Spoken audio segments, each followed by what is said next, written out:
धन्यवाद. आज पुन्हा एकदा टॉप ऑर्डरमध्ये बॅटिंग करायची अपॉर्च्युनिटी मिळाली आहे. व्यासपीठावरील सर्व मान्यवर, समोर बसलेले सर्व मान्यवर, नमस्कार. सर्वप्रथम मी सत्यजित तांबे आणि अमेय प्रकाशन यांचं अभिनंदन करतो या पुस्तकाबद्दल. आज मी आपल्याबरोबर क्रिकेटमध्ये मला काही शिकायला मिळालं, काय डेव्हलपमेंट झाले आहेत त्याबद्दल मी बोलणार आहे. कारण हे पुस्तक डेव्हलपमेंटबद्दल आहे.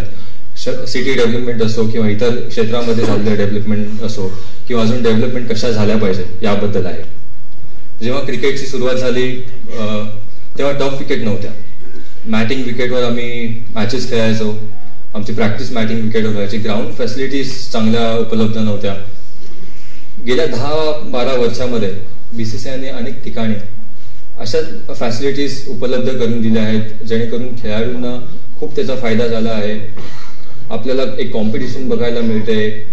टफ विकेटमुळे as a batsman, as a bowler एकमेकांबरोबर तुम्ही कम्पीट करू शकता आणि एक चांगलं इन्फ्रास्ट्रक्चर उभं झालं आहे जेणेकरून प्लेयर एक पुढे येऊ शकतो. तो ड्रीम करू शकतो की मला पुढे जाऊन मला देशासाठी खेळायचं आहे. सो त्यात BCCIचा फार मोठा हात आहे. मुंबई क्रिकेट असोसिएशननी 2012-13 मध्ये BKC येथे इंडोर क्रिकेट अकॅडमीची सुरुवात केली. ह्या अकॅडमीचा as a player, as a खेळाडू आम्हाला खूप फायदा झाला. ही अकॅडमी आम्हाला 2 कारणांमुळे आवडते. पहिलं कारण हे आहे की एक आंतरराष्ट्रीय दर्जाची अकॅडमी आहे. दुसरं कारण म्हणजे जेव्हा पावसाळा असतो किंवा ऑफ सीझन असतो, जेव्हा अकॅडमी नव्हती तेव्हा आम्ही फक्त घरी बसलेलो असायचं. फक्त जिम किंवा ट्रेनिंग सेशन आम्हाला करायला मिळायचं. या अकॅडमीमुळे ऑफ सीझन मध्ये, पावसाळ्या सीझन मध्ये आम्ही जाऊन आमच्या स्किलवर वर्क करू शकतो. ॲज अ प्लेयर आम्ही ग्रो करू शकतो आणि कुठल्या एरियाजमध्ये आम्हाला इम्प्रूव्ह करायचं आहे त्या एरियाजवर आम्ही काम करू शकतो. क्रिकेट व्यतिरिक्त एक आत्ता पहिल्यांदा सांगतो की मी जास्त वेळ घेणार आहे, 2 मिनिटच बोलतो. क्रिकेट व्यतिरिक्त मला इतर खेळही आवडतात. मी एका स्पोर्टिंग इन्फ्रास्ट्रक्चर कंपनी बरोबर इन्व्हॉल्व असल्यामुळे लोकांना इतर खेळ किती आवडतात, किती त्यांची इन्व्हॉल्वमेंट आहे, किती पर्सेंटेज लोक इतर खेळांमध्ये सहभागी होत आहेत.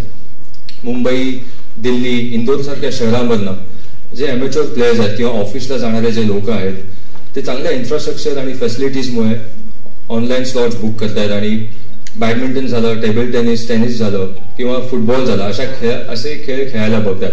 ह्याच्यातनं दिसतंय की आपलं स्पोर्टिंग कल्चर, आपल्या देशामधलं स्पोर्टिंग कल्चर किती चांगलं आहे आणि किती वाढत चाललं आहे.